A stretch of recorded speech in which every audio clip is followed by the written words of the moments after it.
Iran হামলার ৩ সপ্তাহ শেষে আরও ভয়ঙ্কর ইরানকে দেখছে গোটা বিশ্ব। ইসরায়েলের আরাদ, ডিমোনা, ইলাত, বীরশেবা এবং কিরিয়াত গাত শহরের সামরিক স্থাপনা এবং নিরাপত্তা কেন্দ্রগুলোকে লক্ষ্য করে চরম হামলা চালিয়েছে ইরান। লণ্ডভণ্ড করে দিচ্ছে ইসরায়েলের লিটল ইন্ডিয়া। আহত শতাধিক, তবে আইআরজিসি দাবি করছে এসব হামলায় ইসরায়েলের ২০০ জনেরও বেশি মানুষ নিহত হয়েছেন। সবচেয়ে বড় খবর হলো যুক্তরাষ্ট্র ইসরায়েলকে অবাক করে দিয়ে ৪,০০০ কিলোমিটার দূরের সেই গার্সিয়া দ্বীপে মার্কিন যুক্তরাজ্যের ঘাঁটিতে হামলা করে বসেছে ইরান। অবস্থা এমন যে খোদ নেতানিয়াহু বলছেন খুব কঠিন একটা সন্ধ্যা কাটালো ইসরায়েল।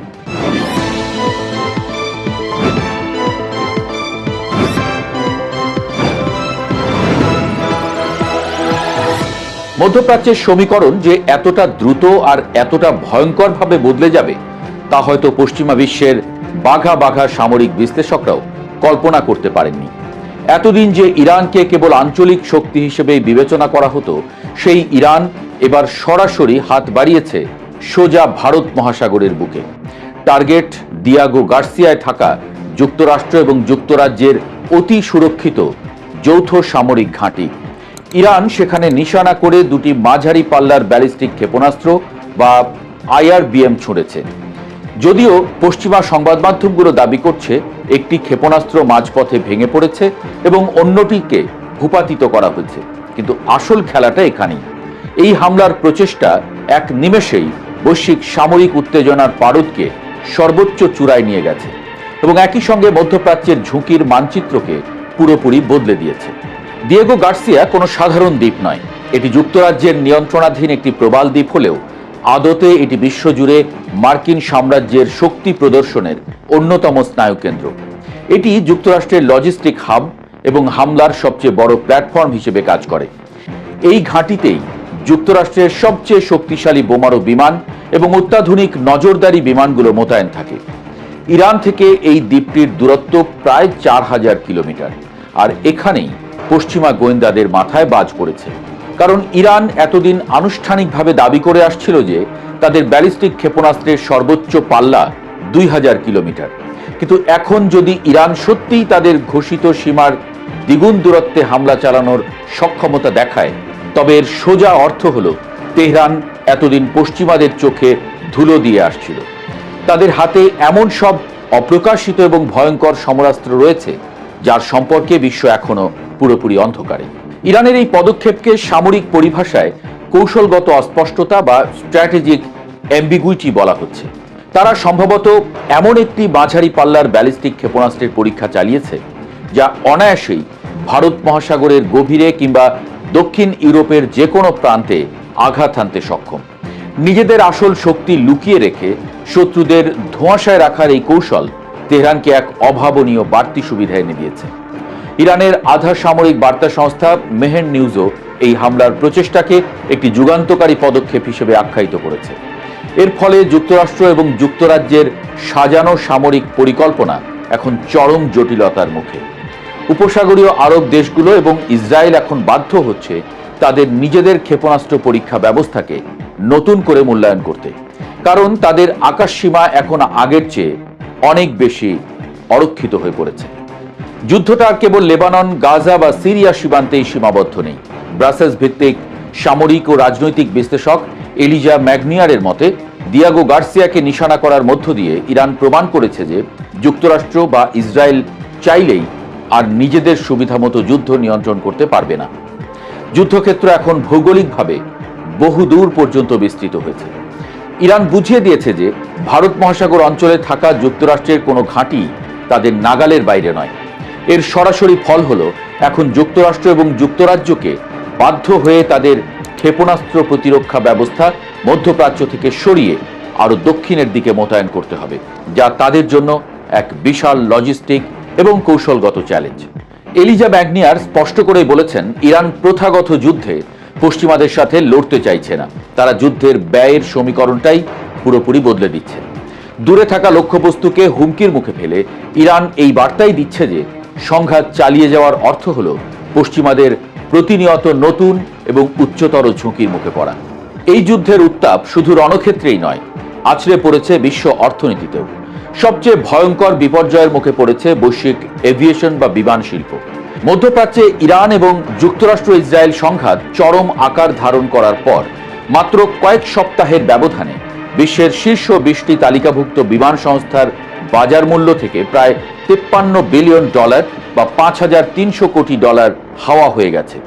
দ্য ফিনান্সিয়াল টাইমসের এক প্রতিবেদনে এই ভয়াবহ চিত্র উঠে এসেছে। পারস্য উপসাগরীয় অঞ্চলের আকাশসীমা এখন চরম ঝুঁকিপূর্ণ। নিরাপত্তার অভাবে প্রধান বিমানবন্দরগুলোতে ফ্লাইট চলাচল মারাত্মকভাবে বিঘ্নিত হচ্ছে।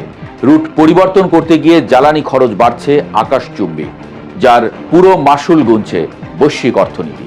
এদিকে ইসরায়েলের ভেতরের অবস্থাও চরম শোচনীয়। ইসরায়েলের দক্ষিণাঞ্চলে ইরানের ক্ষেপণাস্ত্র হামলায় রীতিমতো ধ্বংসযজ্ঞ চলেছে। দেশটির ছোট শহর আরাদে ইরানি ক্ষেপণাস্ত্র সরাসরি আঘাত হানে এবং সবচেয়ে আশ্চর্যের বিষয় হল ইসরায়েলের বহু চর্চিত আকাশ প্রতিরক্ষা ব্যবস্থা আয়রন ডোম বা ডেভিড স্লিং এটি প্রতিহত করতে সম্পূর্ণ ব্যর্থ হয়েছে।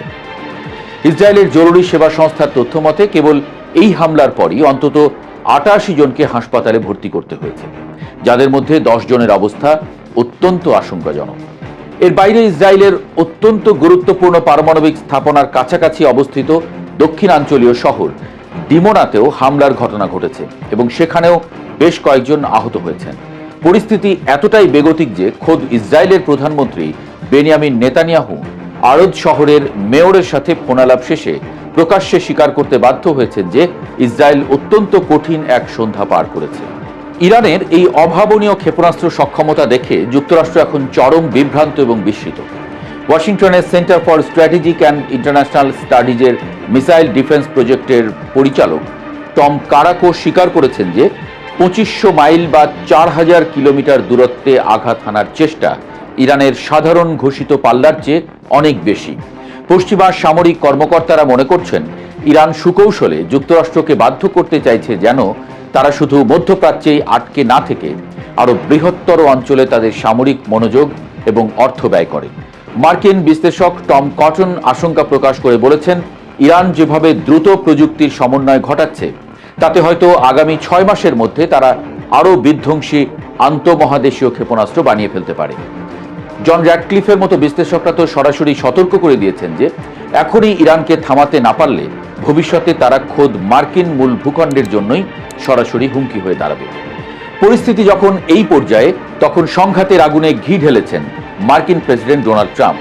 তিনি বিশ্ব বাণিজ্যের অন্যতম প্রধান ধমনী হরমুজ প্রণালী খুলে দেওয়ার জন্য ইরানকে মাত্র 48 ঘন্টার চরমপত্র বা আলটিমেটাম ছুঁড়ে দিয়েছেন। নিজের মালিকানাধীন প্ল্যাটফর্ম ট্রুথ সোশ্যালে দেওয়া এক কড়া বার্তায় ট্রাম্প হুঁশিয়ারি দিয়ে বলেছেন, এই নির্দিষ্ট সময়ের মধ্যে কোনো প্রকার হুমকি ছাড়াই হরমুজ প্রণালী পুরোপুরি খুলে না দিলে ইরানকে ধ্বংস করে দেওয়া হবে। তিনি স্পষ্ট হুমকি দিয়েছেন যে নির্দেশ অমান্য করলে যুক্তরাষ্ট্র সরাসরি ইরানের বিভিন্ন বিদ্যুৎ কেন্দ্রে হামলা চালিয়ে সেগুলো গুঁড়িয়ে দেবে এবং শুরুটা হবে সবচেয়ে বড় বিদ্যুৎ কেন্দ্রটি দিয়ে। বিশ্লেষকরা ট্রাম্পের এই ভাষাকে অত্যন্ত বিপজ্জনক হিসেবে দেখছেন। অনেকেই মনে করছেন নিশ্চিহ্ন করা বা ধ্বংস করার এই বার্তার আড়ালে ট্রাম্প হয়তো ইরানে ট্যাকটিক্যাল পারমাণবিক হামলার প্রচ্ছন্ন হুমকি দিয়ে রাখছেন। তবে ট্রাম্পের এই কড়া হুমকির মুখেও ইরান বিন্দুমাত্র পিছু হটেনি, উল্টো তারা দিয়েছে চরম এক জবাব। ইরানের মেহের নিউজ এজেন্সির বরাতে জানা যায়, ইরান জানিয়েছে যে যথাযথ নিরাপত্তা এবং সুরক্ষা ব্যবস্থা সাপেক্ষে হরমুজ প্রণালী সব ধরনের বাণিজ্যিক নৌযানের জন্য উন্মুক্ত। কিন্তু এখানে ইরান একটি বড় শর্ত জুড়ে দিয়েছে। তারা সাফ জানিয়ে দিয়েছে শত্রু দেশ অর্থাৎ যুক্তরাষ্ট্র বা ইসরায়েলের সঙ্গে যুক্ত কোনো জাহাজ এই প্রণালী ব্যবহারের সুযোগ পাবে না। জাতিসংঘের আন্তর্জাতিক মেরিটাইম অর্গানাইজেশনে নিযুক্ত ইরানের প্রতিনিধি আলী মুসাভি উল্টো যুক্তরাষ্ট্র এবং ইসরায়েলকেই দায়ী করেছেন। তিনি স্পষ্ট বলেছেন, এই গুরুত্বপূর্ণ তেল পরিবহন পথটি কার্যত বন্ধ থাকার মূল কারণ হল পশ্চিমা এবং ইসরায়েলি আগ্রাসন। ইরান কোনোভাবেই তাদের জলসীমায় শত্রুদের অবাধ বিচরণ মেনে নেবে না। ফলে হরমুজ প্রণালী নিয়ে ট্রাম্পের 48 ঘন্টার আলটিমেটাম বা ইরানের এই অনড় অবস্থান সব মিলিয়ে পুরো বিশ্ব এখন যেন এক ভয়ঙ্কর ধ্বংসযজ্ঞের প্রহর গুনছে।